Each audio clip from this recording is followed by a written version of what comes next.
আমি কৈ দিছোঁ বাৰু ভগৱান শ্ৰীকৃষ্ণই মুখৰ ফলটো ইয়াত উলিয়াই থ'বলৈ কেতিয়া আহিছিল আৰু কাৰ লগত আহিছিল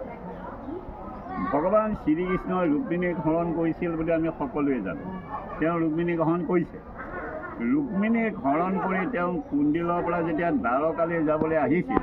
কুণ্ডিলৰ পৰা দ্বাৰকালৈ যাব সময়ত আমাৰ য'ত আকাশী গংগাখন আছে আপোনালোকে চোৱা নাই যদি মই দেখুৱাই দিম আকাশী গংগাৰ মাজতে এজোপা বটবৃক্ষ গছ আছিলে বটগছৰ কাৰণেহে ঠাইৰ নাম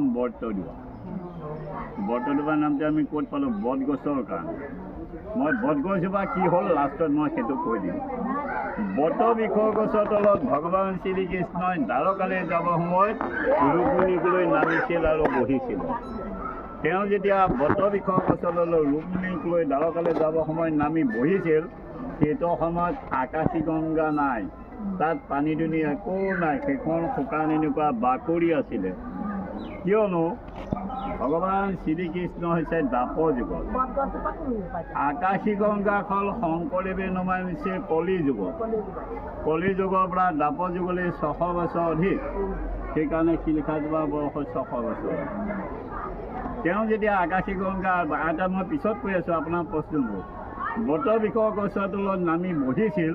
তেতিয়া অলপ সময়ৰ পিছত ৰুক্মিণীক লৈ তেওঁ ভিতৰ ফালে সোমাই আহিছিল